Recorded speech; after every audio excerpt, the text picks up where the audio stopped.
Hyperactivate team had a problem. Their product was too successful and put a strain on the rest of their business. Watch what happened and how they turned this curse into a blessing.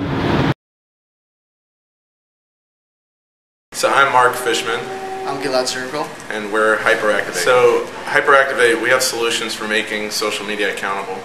And basically what that means is over the past 4 years we've been working with top tier clients, companies like McDonald's, Coca-Cola, Nike, American Airlines, American Express, and the list goes on. And the biggest challenge that we've seen with those companies as they're doing promotions in social media is that they don't know what success looks like. So we put together a data platform that really traces success down to something that they can measure. So we trace it down to even revenue, but things to page views or button clicks or things that they already know the value of. We can translate that into social media for them. So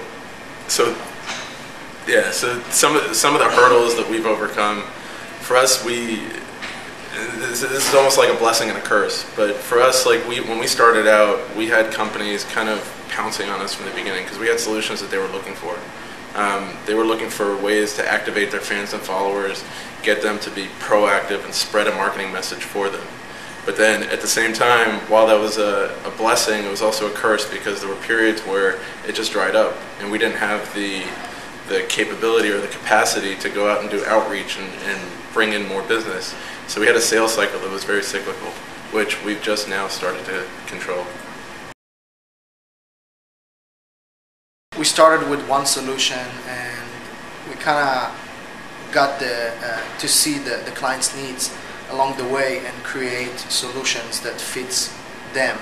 So we kind of evolved and created more and more products that kind of expand the value that we give to our clients.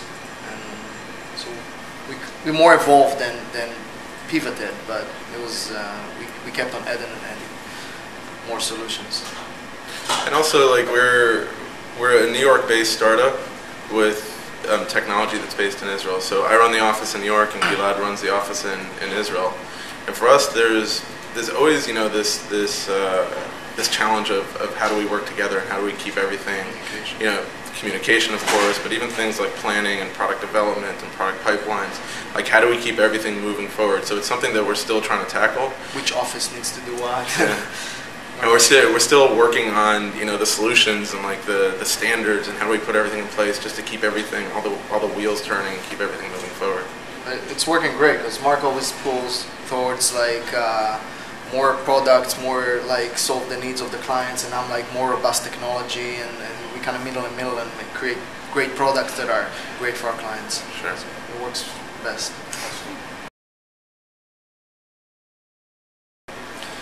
Well, yeah, we're in an incubator, an innovation incubator with Young and Rubicam. So David Sable, who's a close friend, and he's been great to us. He's the global CEO of Y&R, and him and the entire team at Y&R have just been amazing. So they've given us access to their offices. We're involved with new business pitches. We're involved with client pitches. Many of the things we're there just to help out Y&R, but at the same time they're helping us out. We also have an amazing team and amazing partners. True. We started a company, but we brought along amazing people like Jeff Pulver and Steve Greenberg and Steve Brown and Shelley Lipton, which is a recent Jerry Shereshevsky.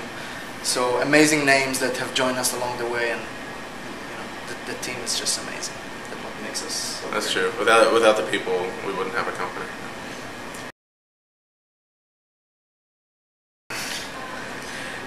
Sorry how we fell into it by mistake. Well, look, I would say, why am I an entrepreneur? Because I think Gilad would say the same thing. We can't work for a company. I feel like I'm being constricted when I'm working for a company.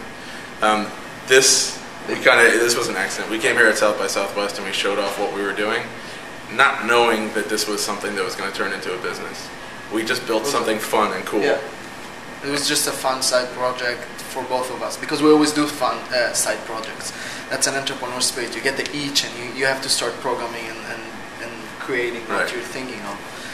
And as we built the first application that became Hyperactivate, when we built our first activation, Gilad and I would call each other up going, holy crap, this is awesome. And we would like watch things happen and we would just be so amazed by it.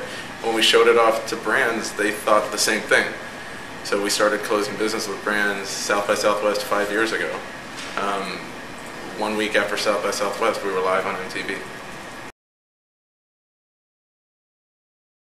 So I think the first time we thought about this, I had gone to one of Jeff Pulver's events in California, and I remember calling Gilad up after that event, and we were like, we got to do something with Twitter.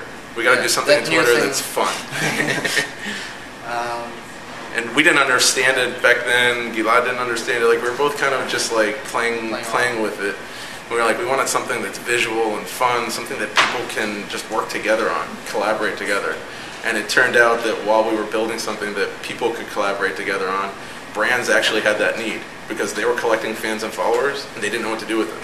So we were giving them solutions for this is how we can get our fans and followers activated. No, I would say the same thing. Okay. Jeff Pulver kind of got us both into this social media bug and on the fun elements. He was like, you guys, it was 4 years ago, you guys got to come to South by Southwest. You know, it's and Twitter was just like, it was big, but it was trying to pick up and become mainstream. And it's amazing also when we got into this, like Twitter was so, like, wasn't matured at all. Mm-hmm. Like brands were just chasing followers. I don't know if you remember the Ashton Kutcher and CNN, mm-hmm. Ashton Kutcher and CNN, Larry King, right? And Larry King. Yeah. They're all racing to get 1 million followers, and now we have brands that have, you know, tens of millions of followers and fans.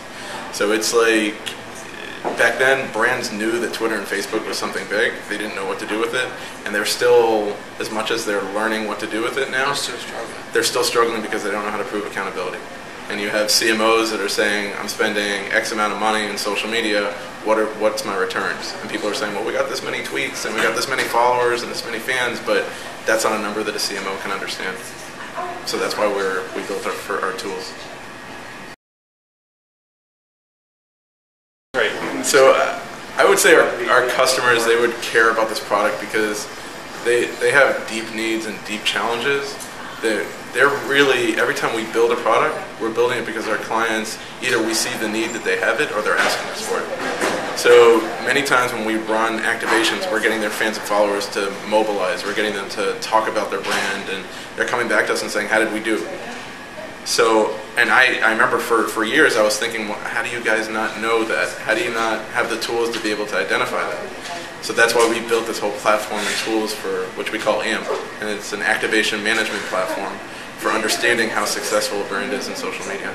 Instead of telling them you got 20,000 new likes during this campaign, we actually quantify it with dollar amounts because we show the conversions on their site. The conversions endpoint can be app downloads or sales in their website, and we connect between the social media and the actual conversions. And this is something they need in order to invest more money in social media campaigns.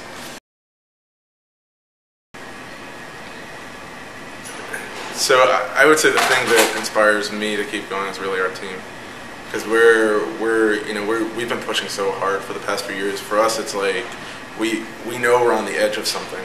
We know we're on the tip of something, and we're just it's just this force just to keep everybody moving forward. And I would add, of course, it's the team, but I would add also the clients, because just seeing the clients' reaction when they see the data that we supply and after the campaign, just hanging around with them in South by Southwest because they're all here.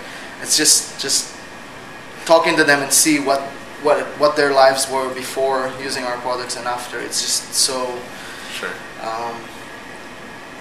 so amazing. Like I'm always amazed that when we have a challenge with our clients, like even since we've landed at South by, we've had these challenges with clients that they come to us and they say, we need something impossible done. And I'll call up Gilad and I'll be like, can we get this done? And Gilad will be like, there's no way we'll get that done. I'll get upset. It's a month. It'll take a month. The next day it's finished. Because I don't sleep. But, yeah, a lot of hard work. And I think that, the team, it's the same answer as before. The team is so inspiring.